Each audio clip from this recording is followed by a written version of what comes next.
쿠팡 판매로 돈 많이 벌고 계시다는 분들, 요즘 유튜브 영상에서 정말 많이 보이죠. 사실 영상만 보면 다들 월 1,000만 원은 기본으로 다 버시는 것 같은데 이게 정말 사실일까요?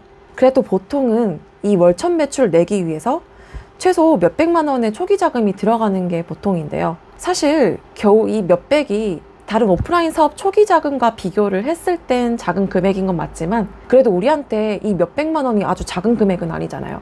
특히 자칫하면 적자를 볼 수 있기 때문에 쿠팡에서 셀러로 3년 동안 계속 사업을 해오고 있는 제가 어떻게 이런 리스크 없이 월 1억 이상의 매출을 낼 수 있었는지, 그리고 처음 하시는 초보분들이 알고 계셔야 될 현실적인 부분들과 같이 설명을 좀 드리도록 하겠습니다. 그래서 쿠팡 판매 한번 해볼까? 라고 생각하셨던 분들은 오늘 영상 끝까지 봐주시면 무조건 도움될 겁니다. 일단 저희가 판매자로서 쿠팡에 입점을 하고 운영을 시작하게 되면 간과하게 되는 몇 가지 요소들이 있습니다. 첫 번째가 쿠팡은 정산이 느리다는 거예요. 쿠팡에서 판매를 오래 해보셨던 분들은 정산일이 다 이미 계산이 되어 있고 그 날짜에 맞춰서 뭐 물건 사입도 하고 또 사업체도 운영을 잘 원활하게 하실 수 있기 때문에 큰 문제가 되진 않을 수 있지만요. 초보 셀러분들한테는 이 정산이 느리다는 게 자금 확보 측면에 있어서 정말 어려울 수 있습니다. 일단 좀 더 이제 이해하기 쉽도록 설명을 드릴게요.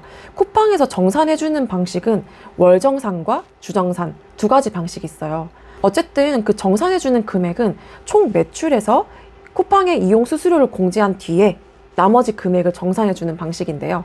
첫 번째 월정산은 말 그대로 월 금액을 한 번에 받는 거고요. 이제 한 달 동안의 매출에서 각종 수수료들을 제외하고 이 나머지 금액에 대해 해당 달의 마지막 날로부터 15영업일 뒤에 100% 금액에 대해 정산을 받는 것이 월정산입니다.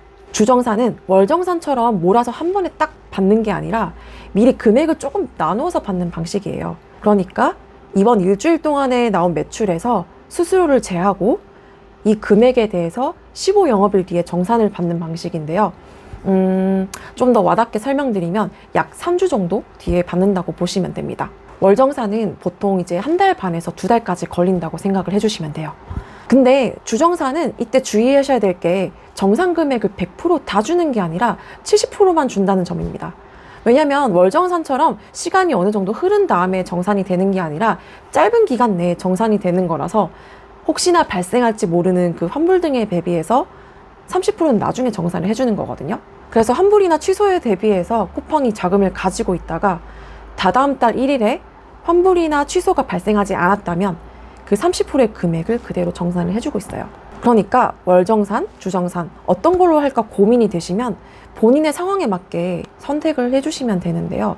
여유 자금이 좀 있다라고 하시면 좀 계산이 간편한 월정산으로 하시면 되고요. 나는 자금 융통이 빨리빨리 이루어져야 되고 저자본으로 시작을 했기 때문에 여유가 없어서 빠듯한 상황이다. 빨리 돈을 받아야 된다. 라고 하신다면 주정산으로 선택해 주시면 됩니다. 그런데 많은 쿠팡 판매자분들이 이런 느린 정산 시스템 때문에 많은 고민들을 하십니다. 그래서 이런 자금 융통을 조금 보완하기 위해서 선정산 시스템을 쓰고 있습니다. 그래서 제가 이 서비스들을 좀 소개를 해드리려고 해요. 첫 번째가 올라핀테크입니다. 올라핀테크는 저도 지금 사용하고 있는 서비스인데요. 일단 계약이 정말 간편합니다. 비대면으로 신청이 가능하고요. 신청을 하게 되면 평일 기준으로 당일 정산이 가능하고요. 빠르면 2시간 안에도 들어오더라고요. 그리고 이게 정말 좋은 게 주말에도 지급이 가능합니다. 그리고 올라핀테크는 또 다른 좋은 점이요. 다른 서비스는 구매 확정권에 대해서만 지급이 가능한데 올라핀테크는 상품이 배송 준비 중 상태에서만 변경이 되면은 바로 신청이 가능하거든요. 그렇게 해서 자금을 조금 더 이제 최대한 땡겨올 수 있다는 장점이 있습니다. 그리고 올라핀테크의 또 다른 장점이 신용도에 영향을 끼치지 않는다는 점입니다. 그렇기 때문에 부담 없이 누구나 다 사용할 수 있다는 점 참고해 주시면 되겠습니다. 두 번째는 KB 셀러론인데요. 이것도 마찬가지로 개인 신용도가 뭐 어떻던지 그거랑 관계가 없고요. 그 2달 뒤에 받을 수 있는 정산 금액의 최대 90%까지 정산을 받을 수 있고 연 5.95% 금리로 이용이 가능해요. 네, 올라핀테크는 건별 수수료가 적용이 되는데 1.2%로 이제 보시면 되겠습니다. KB 셀러론은 현재 연 5.95%로 금리로 이용이 가능합니다. 이 차이점이 좀 있죠. 그래서 결과적으로 이런 수수료나 금리를 내는 게 정말 아깝다고 생각하실 수도 있는데 일단 지금 상황이 자금 융통이 필요하다. 매출이 났는데 물건을 사야 된다. 급박한 상황이잖아요. 이런 분들은 쿠팡의 느린 정산에 대비하기 정말 괜찮은 방법이라고 저는 생각을 합니다. 두 번째는 쿠팡의 그 광고비에 대한 얘기를 할 건데요. 쿠팡에서 입금을 해줄 때 광고비를 제외하고 입금해 주거든요. 그러니까 한마디로 광고비가 후불제라는 겁니다. 후불제면 이게 뭐 딱히 문제가 되냐라고 하실 수 있는데 뭐 더 좋을 수는 있어요. 저희가 당장에 돈을 아낄 수 있으니까요. 근데 우리가 이제 신용카드 쓸 때, 체크카드 쓸 때보다 돈을 조금 더 쓰게 되는 그 심리를 생각하면 좀 비슷할 겁니다. 그러다 보니까 잘 모르고 무분별하게 광고를 하시는 분들이 있으세요. 이게 당장 쓸 때는 와닿진 않거든요. 그래서 초보분들이 이런 부분을 정말 많이 간과를 하시고 그 판매 매출에 대한 부분만 집중을 해서 광고비를 엄청 쓰시는 경우를 많이 봤습니다. 그런 경우에 손해를 많이 보실 수 있기 때문에 조심하셔야 합니다. 쿠팡 판매로 돈 못 버는 사람들의 특징이라고 할 수 있죠. 내가 광고 비용으로 얼마나 쓰겠다고 계산하지 않았던 점, 그리고 최저의 비용으로 최대의 효율을 내는 딱 필요한 만큼만 광고를 써서 전략적으로 파는 방법을 모르는 점, 이런 것들이 쿠팡 판매로 돈을 못 버는 판매자들의 특징입니다. 사실 광고를 무조건 해라, 무조건 하지 마라, 이렇게 제가 결정 지어드리기는 어렵습니다. 워낙 쿠팡에는 또 다양한 판매 방식이 있다 보니까 또 뭐 제가 광고를 안 한다고 해서 이 방법이 절대적이고 유일무이한 정답은 아니다 보니까, 그래서 뭐 어쨌든 저희 판매 방식은 광고를 하지 않고 판매하는 방식이라서 제가 사실 광고에 대한 전략은 빠삭하지 않습니다. 그래도 저희 유튜브가 광고를 하시면서 파시는 다른 판매 방식의 셀러분들도 잘 보고 참고하시는 영상이기 때문에 제가 드리고 싶은 말씀은 광고를 하더라도 현명하게 하시라는 겁니다. 내 손에 최종적으로 떨어지는 이 마진을 잘 계산해서 광고비와 수수료를 제외하고도 내 손에 떨어지는 이 수익이 괜찮은지 이걸 정확하게 계산하셔야 돼요.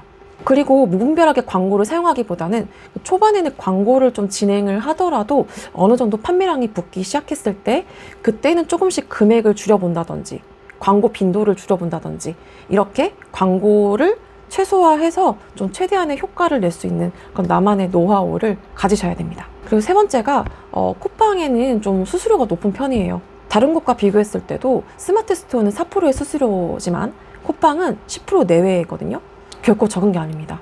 그래도 이게 높다고 생각하실 수도 있지만 쿠팡이 좀 콧대 높을 만도 한 게 어쨌든 우리나라에서 지금 가장 인기가 많은 오픈마켓이고 좀 판매도 잘 이루어지는 곳입니다. 그래서 수수료가 높더라도 사실 판매가 정말 빠르게 일어나는 마켓이다 보니까 저희가 쿠팡을 선택할 수밖에 없어요. 쿠팡에는 3가지 판매 방식이 있습니다. 쿠팡윙, 로켓배송, 로켓크로스. 그래서 또 판매에서 제일 큰 부분을 차지하는 게 로켓배송이랑 로켓크로스입니다. 그리고 이 로켓배송은 수수료가 30%에서 50%이기도 하고, 로켓크로스는 또 이제 판매자 로켓 방식인데 이게 수수료는 좀 덜 들어가더라도 보통 광고를 해야 하기 때문에 어쨌든 비슷해요. 30%에서 50% 왔다 갔다라고 보시면 됩니다. 그래서 왜 이렇게 높냐라고 생각을 하시지만 사실 저희가 뭐 입출고 비용이랑 뭐 택배 비용, CS 비용 이게 다 포함이 돼요. 그래서 아무리 그렇다고 해도 좀 절반가량의 수수료를 내고도 남는 게 있냐 이렇게 궁금해 하실 수도 있거든요. 근데 그걸 극복하려면 사실 마진이 잘 나오는 좋은 상품을 소싱해서 찾아야겠죠. 그래서 그런 상품들은 어떤 식으로 찾냐면요, 제가 좀 보여드릴게요. 그래서 예를 들어보자면 이런 겨울용 방한화 이런 게 뭐 최소 16,900원에서 3, 4만 원대까지 팔리고 있는 걸 보실 겁니다. 뭐 알고 있는 사실일 수도 있는데 이런 것들이 지금은 이 가격에 팔더라도 보통 도매국이나 중국에서 물건을 들여오거든요. 그러면은 몇천 원대로 물건을 매입을 하실 수가 있기 때문에 마진율이 어마어마합니다. 그래서 이런 로켓크로스, 판매자 로켓이라고 하죠. 그 다음에 로켓배송, 수수료가 절반 가까이 차지하더라도 남을 수밖에 없는 구조가 되는 겁니다. 그리고 네 번째로는 아이템 위너. 이것도 되게 번거롭죠. 이 말만 들어도 치가 떨리는 분들 분명히 계실 거예요. 이게 어떤 거냐면 가격 경쟁이 뛰어난 판매자들을 1위로 노출시켜서 다른 판매자의 리뷰까지 가져갈 수 있게 하는 제도인데요. 그래서 쉽게 말해서 가격 경쟁입니다. 이게 아이템 위너로 선정되면 좋겠지만 그렇지 않으면 제가 파는 상품이 팔리지 않게 되는 사태가 생기게 됩니다. 그래서 아이템 위너를 좀 방지하는 방법을 이전 영상에서도 제가 한번 다룬 적이 있었는데 여기서도 짧게 말씀드리면 첫 번째는 쿠팡 고객센터에 문의를 해서 상품이 묶인 걸 분리 요청하는 방법이 있고요. 두 번째가 상세 페이지나 상품 제목에 회사 이름을 넣는 방법도 있어요.